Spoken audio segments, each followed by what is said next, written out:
Assalamualaikum warahmatullahi wabarakatuh. Hai teman-teman semua, kita ketemu lagi di 101 Talk Show dan masih bersama guru kita Ustadz Muhammad Nuzul Zikri Hafizahullah Ta'ala. Apa kabar Ustadz? Baik, Alhamdulillah. Alhamdulillah. Terima kasih Ustadz atas kehadirannya.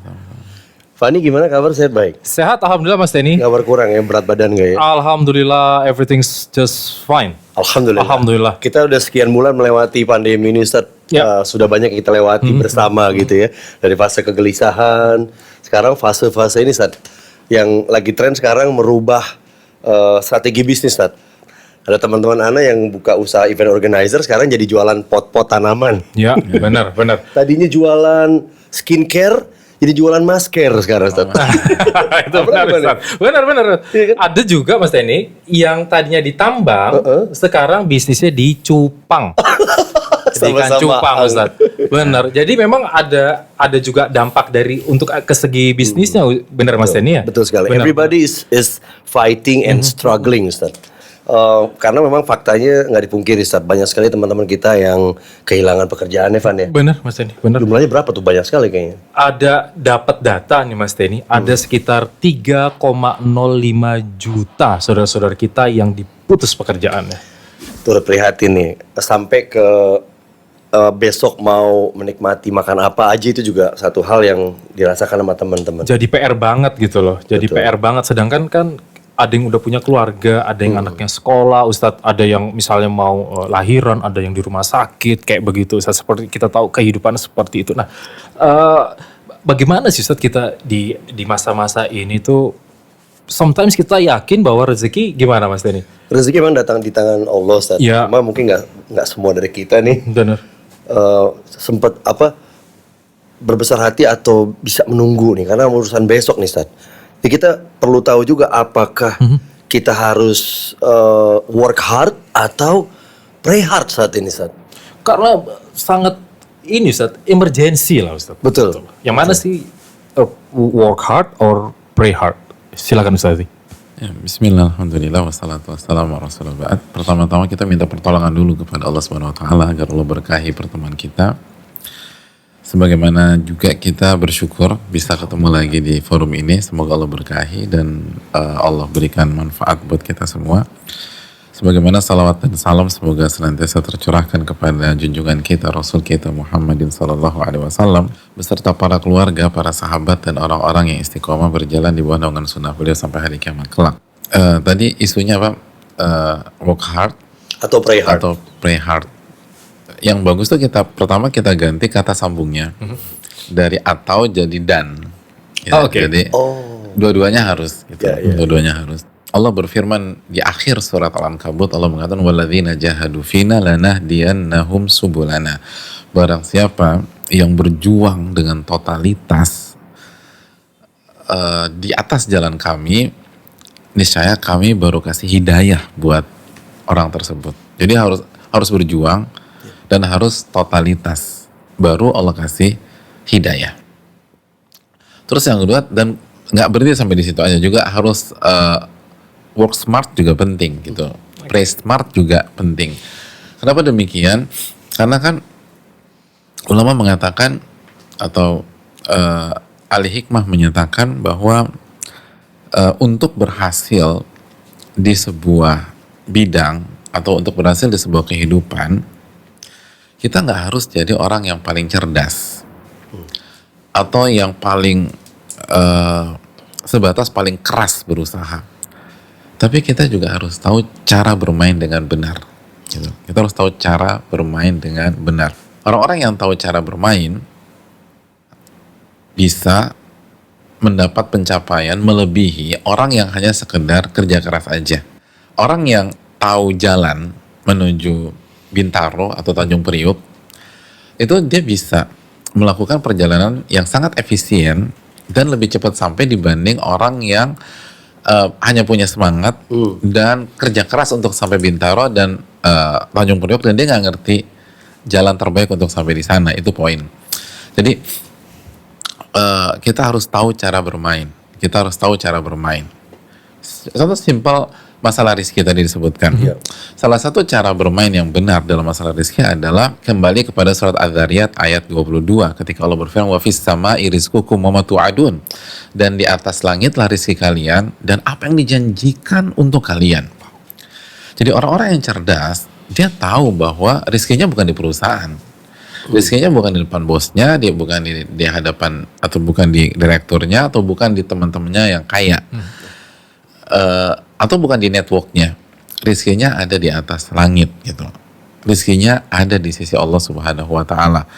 Maka dia tidak akan meremehkan iman dalam masalah mencari rizki. Dia nggak akan meremehkan masalah sujud, masalah ruku. Dia nggak akan tinggalkan Quran. Dia nggak akan tinggalkan zikir pagi petang. Kenapa demikian? Wa fis sama'i rizqukum wa ma tu'adun. Dan di atas langitlah rizki kalian dan apa yang dijanjikan untuk kalian.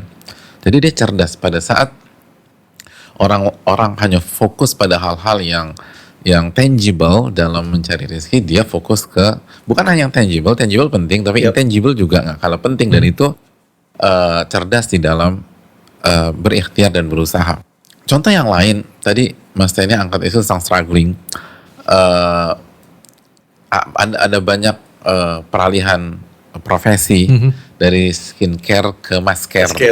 Pokoknya yang penting imbuhannya sama saja. Kalau dalam bahasa Arab sajaknya masih dapat, gitu lah. Dari tambang ke cupang, tambang ke cupang.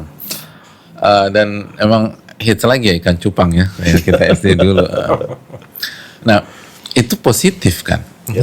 Itulah adaptasi itu sendiri, sebuah pemberian given dari Allah Subhanahu wa taala kepada kita, dan seringkali kita nggak gunakan kecuali dalam kondisi-kondisi darurat atau krisis seperti ini. Yang perlu kita camkan, peralihan profesi dari satu profesi atau satu kotak ke kotak lain dari dunia itu positif banget. Asal kita lagi-lagi cerdas dalam melihat hal itu semua. Sadarkah kita dengan Allah alihkan dari satu kotak ke kotak yang lain, itu membuat kita semakin mengerti hakikat kehidupan dunia yang menjadi core-nya dunia, yaitu kefanaan dunia, kesementaraan dunia. Nggak ada yang eksis sampai selama-lamanya, tuh nggak ada. Jadi ya dunia gitu, Anda akan pindah dari satu kotak ke kotak anak kecil ke kotak remaja, terus dewasa, orang tua dan seterusnya, lalu meninggal dunia. Itu kalau punya umur panjang. Jadi kita lagi dididik nih gitu, biar kita. Dan yang kedua, dengan terjadinya perpindahan kotak dari satu kotak ke kotak yang lain, Allah buat hati kita itu tidak terpaut dan terikat dengan sebuah kotak dunia pada saat kita hidup, gitu loh, kotak dunia. Simpel aja, apabila ada dua orang yang di layoff, gitu loh, mengalami layoff oleh perusahaannya dalam kondisi pandemi. Yang satu itu dia baru kerja setahun yang lalu. Yang kedua dia udah kerja 25 tahun di perusahaan yang sama, dan mereka sama-sama ditakdirkan layoff pada saat ini. Lalu tibalah hari ini hari perpisahan mereka. Dua-duanya dibuatkan acara farewell oleh teman-temannya. Kira-kira yang nangisnya paling emosional, yang paling ngejar, yang ngabisin tisu paling banyak itu yang mana kira-kira? Yang 25 tahun. 25 tahun. Yang 1 tahun sih, iya dia merasa kehilangan, tapi dia bisa tetap calm, dia bisa tenang dan seterusnya. Tapi 25 tahun itu, dan mungkin dia belum bisa move on di H+1. Yang hanya 1 tahun, besoknya dia udah mulai cari kerja lagi, dia mulai ngumpul lagi. Kalau dia punya ikan cupang, dia akan main ikan cupang, dia ngeliatin tuh warnanya keren banget gitu. Adapun 25 tahun, walaupun ikan cupangnya lebih bagus daripada yang 1 tahun, ikan cupang tidak menarik bagi dia, karena dia begitu terpukul kehilangan pekerjaan yang dia geluti selama 25 tahun. Itu kenapa bisa demikian? Karena waktu yang lama di sebuah kotak dunia itu membuat hati kita terikat dengan kotak dunia tersebut. Hati kita terpaut dan tanpa sadar bisa jadi terpenjara dan terbelenggu, dan akhirnya kita didikte dengan itu. Sehingga senang susah kita, gembira dan sedih kita itu tergantung dengan kotak dunia, dan itulah hal yang sangat berbahaya. Makanya kalau kita lihat bagaimana kehidupan para sahabat radhiyallahu taala anhum, Allah takdirkan dan Allah buat bagaimana mereka berpindah dari satu kotak ke kotak yang lain, sehingga mereka tidak merasa memiliki, sehingga mereka bisa tetap independen dalam masalah jiwa dan hati, sedangkan sehingga mereka tetap bisa melihat dunia dengan kacamata yang sangat proporsional. Mereka disuruh berpindah dari Mekah, tanah air mereka, ke Madinah, gitu loh. Pindah dari Mekah ke Madinah. Itu berat, tetapi itu bagus buat mereka secara jangka panjang, sehingga hati mereka nggak terlalu ini. Terus Nabi SAW mengutus sebagian para sahabat untuk keluar dari kota Madinah. Itu membuat hati mereka hanya bergantung kepada Rabbul Alamin, hanya terpaut kepada Allah Subhanahu Wa Taala yang memiliki alam semesta. Sebagus-bagusnya tempat, ia adalah dunia, ia adalah makhluk. Kita akan sengsara jika hati kita terpaut dengan hal tersebut. Jadi ini hal yang sangat positif. Kalau kita mau berhusnudzon dengan Allah Subhanahu Wa Taala, bukan meremehkan, kita tahu semua berdampak dan semua kena dampaknya, dan ini nggak mudah. Tapi bukankah inna ma'al usri yusra, sesungguhnya bersama dengan kesulitan ada banyak kemudahan, ada banyak, dan bersama maka tugas kita adalah meminta taufik kepada Allah agar kita bisa melihat dan memetik berbagai macam kemudahan-kemudahan tersebut. Jadi itu yang harus dicamkan. Jadi mengapa berat berpindah dari satu kotak-kotak lain, Van? Jelas bahwa kita sudah sangat cinta sekali sama apa yang udah kita bangun. Karena hati kita sudah terikat dengan hal tersebut. Ini bukan tentang salary. Kita punya teman-teman atau mungkin kita ngalamin sendiri. Kita keluar dari kerjaan yang salary-nya gede banget dan nggak ada masalah apa-apa. Bahkan kita bersyukur. Kenapa? Karena hati kita tidak terikat dengan itu, bahkan benci dengan hal tersebut karena mungkin kita selek sama orang besar di situ atau yang punya dan seterusnya. Ini bukan tentang angka, ini bukan tentang salary, ini bukan tentang status sebuah pekerjaan. Ini tentang hati kita terpaut ke makhluk tersebut. Ustadz, boleh nggak sih Ustadz dibilang bahwa ini semua mengandung kebaikan? Ketika orang di PHK, ketika ada sulit cari rezeki begitu, Ustaz. Dan butuh analisa yang mendalam untuk orang-orang untuk standar mendigest seperti kita untuk mendigest ini ya. Iya, saya percaya baik, tapi saya belum lihat adanya kebaikan sekarang ini. Ya dia karena tadi terikat sama dunia, dia kesedihan yang diangkat, kehancuran yang dipikirin, sama turun derajatnya jadi gimana saya akan makan ini? Biasa saya makan di sini, akhirnya saya masih makan gini, biasa saya kerja begini, biasa saya naik mobil. Itu saat jadi beban-beban ya akhirnya makin berat lah buat seseorang itu. Yang paling tepat, yang paling bijak menjelaskan hal ini itu bukan kita yang masih banyak salah, masih banyak khilaf. Kita nggak tepat loh untuk membicarakan saudara kita, sedangkan kita masih struggling untuk diri kita sendiri. Tapi kenapa kita nggak dengar Nabi kita Muhammad SAW yang kata Allah Subhanahu Wa Taala dalam surat An-Najm ayat 3 dan 4, "Wa may yantiqu 'anil hawa in huwa illa wahyun yuha." Nabi tidak berbicara dengan hawa nafsunya, tapi wahyu yang Allah wahyukan kepada beliau. Dan Nabi SAW bersabda, "Ajaban li amril mu'min, inna amrahu kullahu khair." Menakjubkan perkara seorang mukmin, seluruh perkaranya baik dan yang terbaik buat dia. In asabathu sarra'u syakar fakana khairan lah. Apabila dia dikasih kelapangan, kesenangan, kebaikan, lalu dia bersyukur, maka itu yang terbaik buat dia. When asabathu dharra'u sabar fakana khairan lah. Dan apabila dia ditimpakan sebaliknya, kesulitan, jobless, terus mungkin positif hasil swabnya dan lain sebagainya, lalu dia bersabar, itu yang terbaik buat dia. Itu yang terbaik buat dia. Dan tadi Mas Teni mention ada sebagian teman-teman kita bilang, ya gue yakin sih itu baik, tapi gue belum lihat kebaikannya. Iya, karena ilmu dunianya mereka hanya sebatas kita juga terutama. Ada sebuah kaidah diucapkan sebagian para ulama, adamul ilmi bi syai' la yastalzim al ilma bil adam. Ketidaktahuan Anda terhadap sesuatu bukan berarti sesuatu itu nggak ada, cuman Anda nggak tahu aja, gitu kan? Jadi ketidaktahuan kita itu bukan berarti hal itu tidak dipastikan itu nggak ada. Ya sama lah, Kita nggak pernah ngeliat ruh kita. Iya. Iya. Kita yakin kita punya ruh. Kita aslinya nggak, seumur hidup kita nggak pernah lihat. Ih, benar Ustaz, Masya Allah. Iya. Iya, iya. Jadi kenapa kita ragukan sabda Nabi SAW? Kenapa kita ragukan firman Rabb kita Subhanahu Wa Taala? Yang penting intinya bukan Anda lihat atau enggak. Intinya Anda percaya apa tidak. Lalu apa upaya dan langkah nyata Anda dalam memperjuangkan keyakinan Anda, itu paling penting. Ustadz, terima kasih Ustadz. Sebetulnya ketika orang pun berpindah dari satu kota pekerjaannya atau dari satu kantor ke kantor lain, rezekinya ikut kan Ustadz ya? Iya. Gini loh, kita kan harus dudukan dulu tuh rizki itu apa sih, dan ruang lingkupnya seperti apa sih. Kenapa sih banyak kita tuh kalau bicara rizki itu selalu materi, selalu angka. Itu Iya. Padahal kita sepakat banyak hal yang lebih berharga daripada angka-angka tersebut. Betul.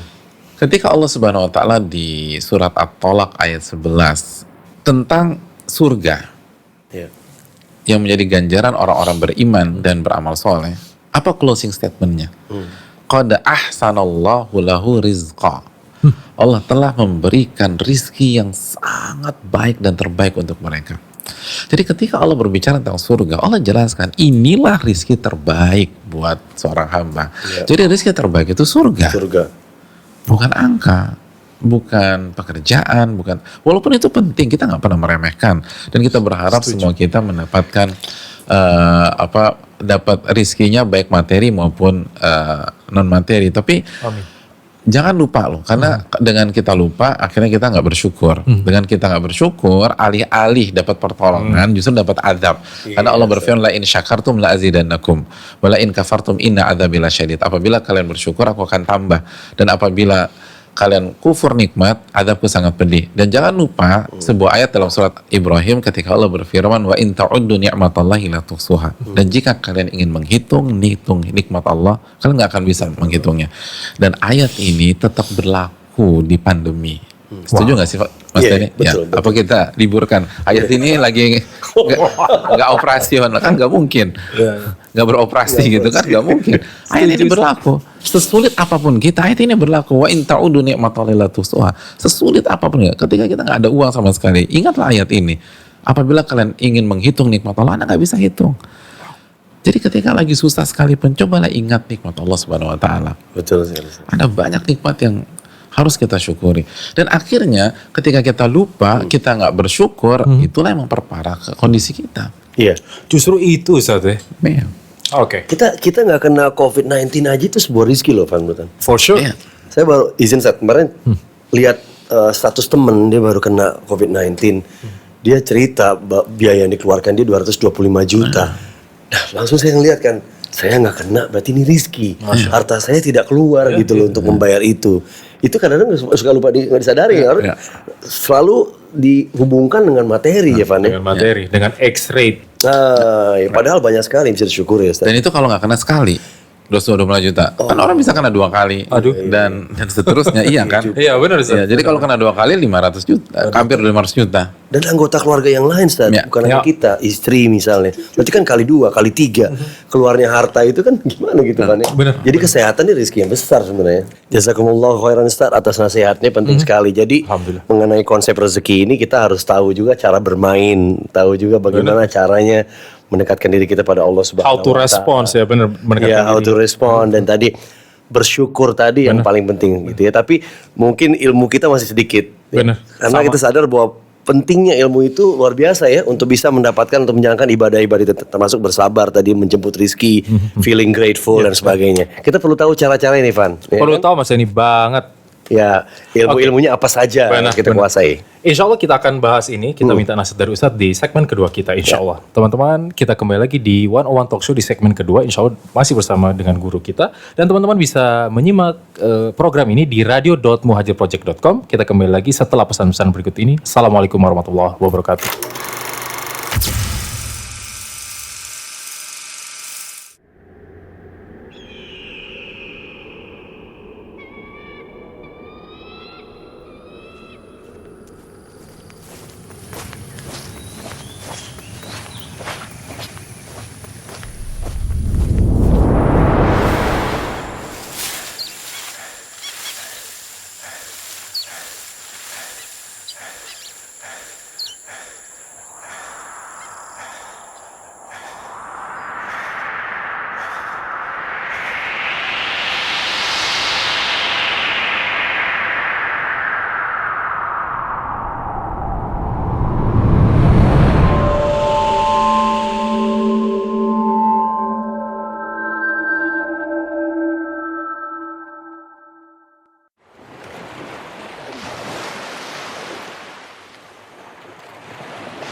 Samudera kehidupan itu bernama pernikahan. Bahteranya bernama sakinah, mawaddah, warahmah. Walau langit tak selamanya terang, biduk kadang terombang-ambing gelombang. Ombak tak selamanya landai, angin pun bisa menuai badai. Sebelum perjalanan itu dimulai, sebelum akad tertunai dan tangis haru berderai, pastikan terkembang layar takwa, ilmu sebagai cahaya pemandu dua jiwa, pelabuhannya, keberkahan visi berkeluarga. Insya Allah, awal yang baik menguatkan perjuangannya. Karena sakinah mawaddah warahmah diawali tuntunan dari Rasulullah tercinta untuk setiap insan yang merindukan rumah tangga bahagia. Dan atas izin Allah Ta'ala, Five Urs akan mengarungi samudera yang baru dengan nama Halfdin Wedding Organizer. Dengan mas kawin yang tersebut tunai. Alhamdulillah. Barakallahu laka wa baraka alaika wa jama'a bainakuma fi khair. Halfdin Wedding Organizer, sempurnakan separuh agama. Karena peradaban sejati berawal dari keluarga.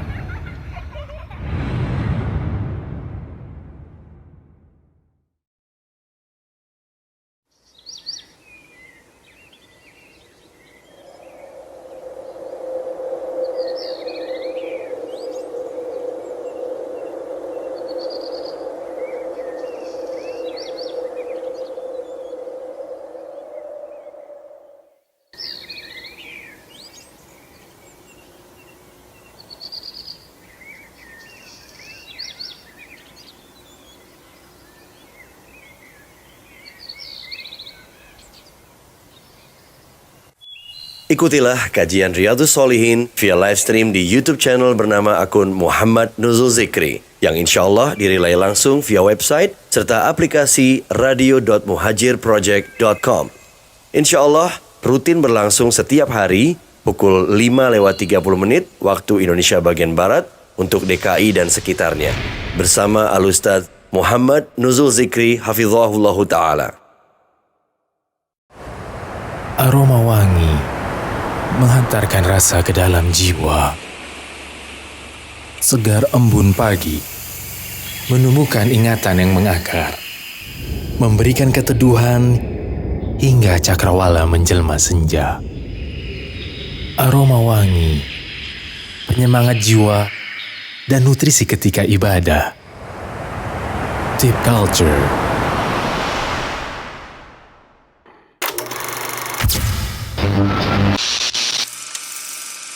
Assalamualaikum warahmatullahi wabarakatuh. Teman-teman, kita kembali lagi di 101 Talk Show. Mas Teni, tadi untuk melihat di segmen pertama tadi, kita butuh ilmunya. Betul sekali. Terutama konsep rezeki ini, ilmunya seperti apa? Apa sih hal-hal yang perlu kita ketahui untuk bisa menjemput rezeki kita, Ustadz? Tadi Ustadz ajarkan kita di awal untuk bersabar, berterima kasih, bersyukur, untuk ditambahkan nikmatnya, gitu ya.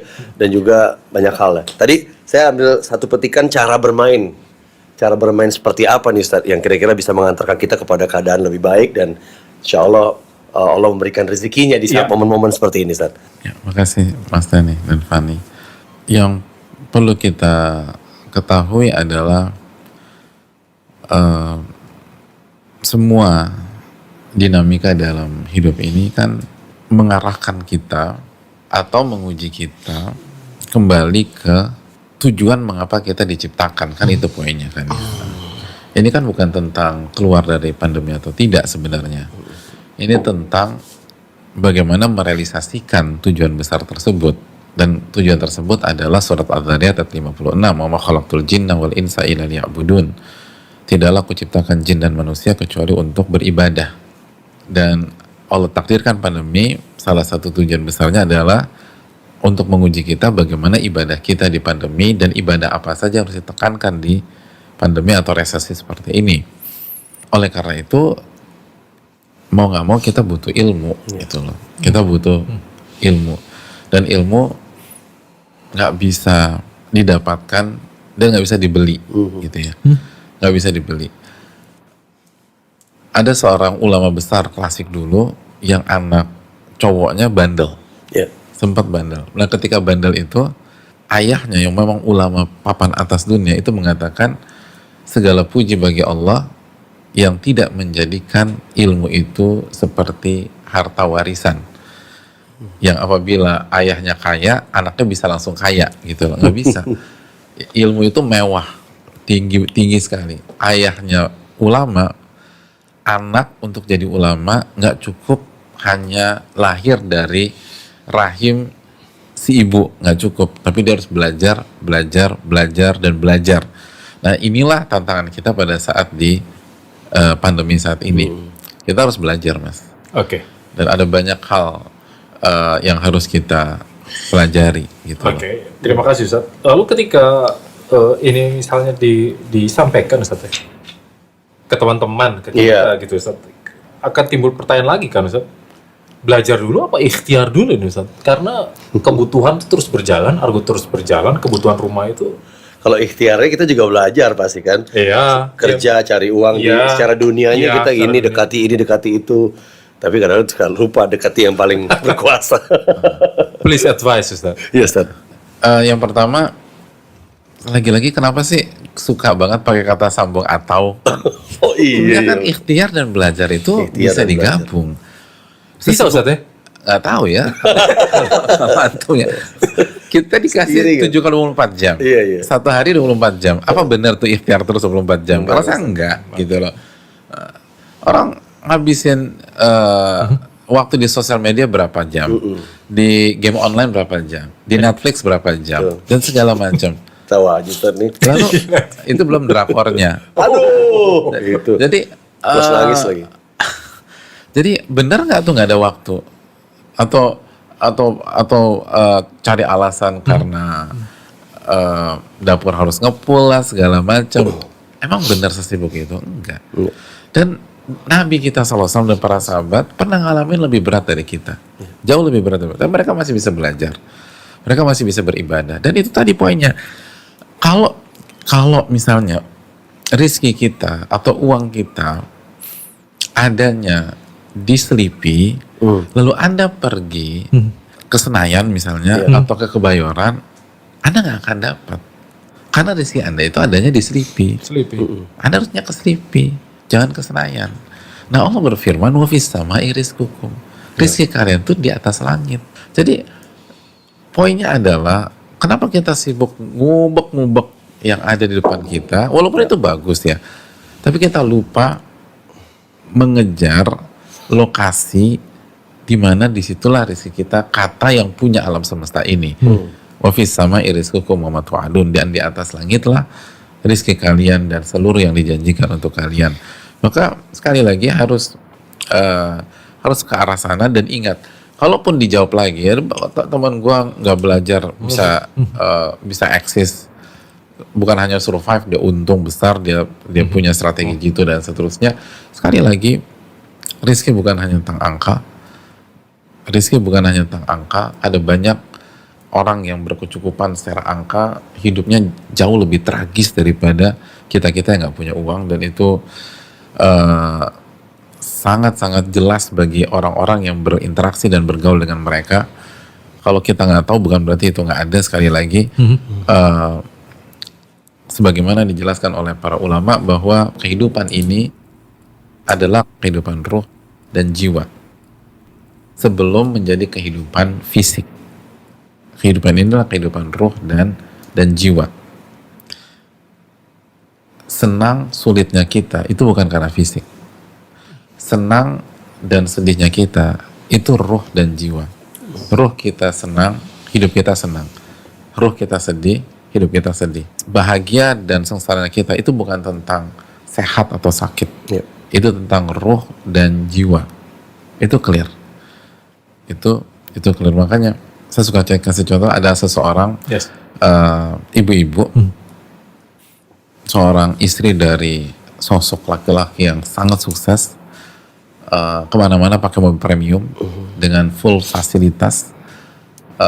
Misalnya dia naik Alphard dan Alphardnya pun udah dimodif, di dalamnya tuh udah kayak Custom, first class gitu loh. Semua ada.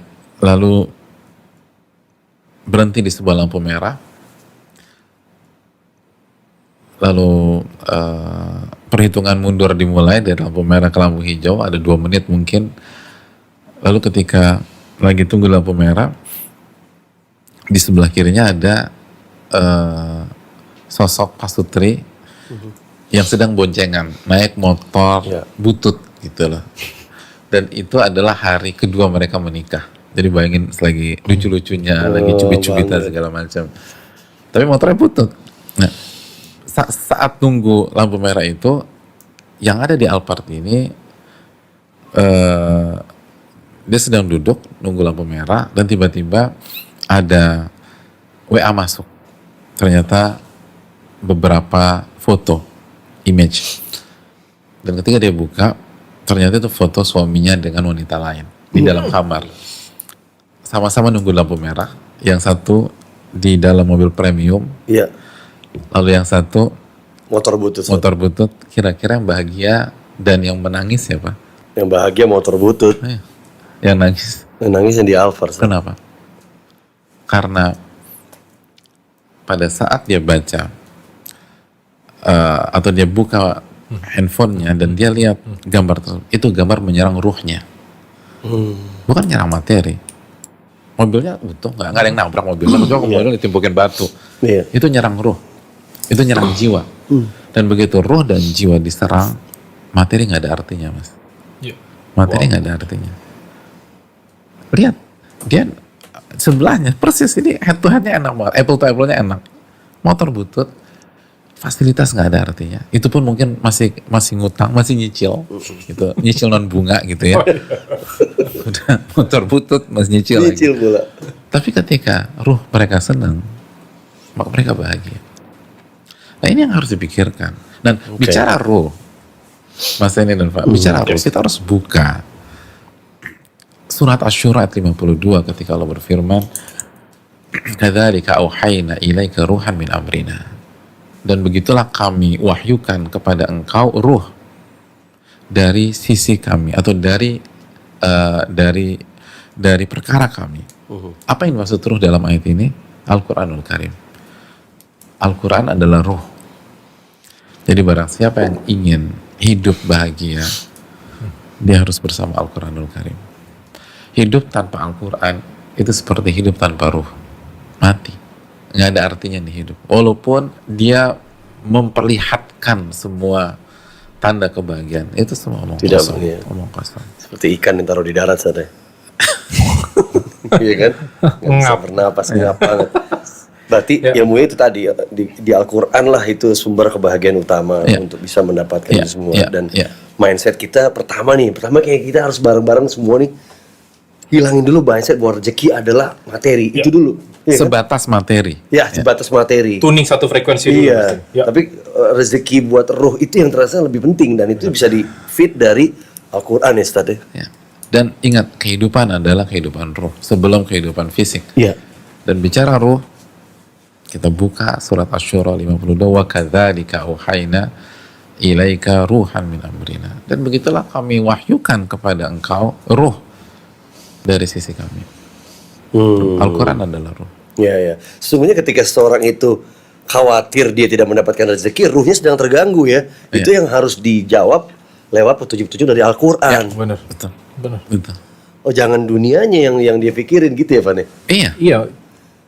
Dan bisa jadi kan ketika orang merasakan itu, seringkali pada itu belum ada goncangan terhadap dunia dan materinya, gitu loh. Iya. Dia baru mungkin dibaca Analisa. bidang dia untuk 1 bulan atau 2 bulan ke depan nggak oke, bisa tutup, maka dia takut, dia khawatir, dia paranoid. Padahal pada hari itu income-nya dengan kemarin mah sama-sama aja. Iya. Jadi materinya belum diserang, tapi Baru begitu ruhnya. ruh diserang, selesai itu. Dan itu bukan baru, karena begitu ruh diserang semua berakhir, mas. Terutama tadi dalam konteks tadi perempuan dalam Alphard ketika dia mengetahui sang suami itu selingkuh, itu parah loh itu buat seorang perempuan nih, contoh ya. Itu jelek Buat banget. Contoh itu jelek banget. Dan itu tidak bisa sembuh cepat saya rasa tuh. Iya. Kecuali Al-Qur'an di situ ada tunjuk Ivan ya. Makanya ada istilahnya siraman rohani itu Mas Denny. Oke, memang harus disiram Harus berarti, Pak. disiram Mas Denny. Benar. Lewat Al-Quran. Oh, oke. Alhamdulillah di One One Talk Show kali ini kita banyak sekali dapat pelajaran utama. Masya Allah. Pertama adalah jangan berpikir rezeki secara materi adalah satu-satunya rezeki. Benar. Banyak hal. Banyak. Tidak kena biaya juga itu sebuah rezeki. Tidak kena penyakit itu sebuah rezeki. Anak istri masih rukun sama kita juga rezeki. Banget. Teman-teman yang baik dan soleh itu juga rezeki banyak. Isa deh. Hidayah. Hidayah. Hidayah. Lebih besar lagi. Betul sekali, Pak. Banyak orang ngaji hari ini. Iya. Banyak orang sholat. Iya. Ya. Banyak orang aja. Banyak orang doa Ustaz ya. Banyak orang kembali kepada Allah Subhanahu Wa Taala. Itu juga rezeki. Ini yang terbesar nih. Ya. Ya apa namanya eksodus orang tadinya nggak ingat Allah jadi ingat Allah Ya. juga itu sebuah rezeki besar buat kita, ya kan? Yang kedua tadi jangan lupa ruh kita nih, Van. Ruhnya Mas Denny, before itu menyerang badan kita, fisik kita, ini hits first time itu, first Ya. kicknya itu ke ruh. Dan makanan ruh itu ada di Al-Quran. Ada di Al-Quran. Kalau ruhnya bahagia, insya Allah mentalnya, jiwanya semuanya juga Benar. akan bahagia. Kalau ruhnya kenal sama Allah, Heeh. fine. Ya, Ruhnya nggak kenal sama Allah, galau. bener juga. Ini bagus banget ya untuk kita nih. Banget. Dan jangan lupa ini fase pandemi corona ini adalah bagian yang akan dilewati setiap orang. Masih banyak lagi ujian-ujian yang lain. Tapi kan teori penciptaan manusia bahwa kita ada di dunia ini untuk beribadah kepada Allah. Apapun yang terjadi kita akan melewati itu dan selalu ingat pada Allah. Benar. Jazakumullah khairan Ustaz. Terima kasih Ustaz. nasihatnya. Ya. Alhamdulillah kita banyak mendapatkan pelajaran teman-teman dan Alhamdulillah. simak terus One One Talk Show kesempatan berikutnya. Juga teman-teman yang masuk lewat radio.muhajirproject.com ya, mudah-mudahan bisa menyaksikan One One Talk Show di kesempatan berikutnya, Evan. Insya Allah Mas Denny. Insya Allah. Barakallahu fikum. Kita berjumpa lagi di kesempatan berikutnya. Wassalamualaikum warahmatullahi wabarakatuh.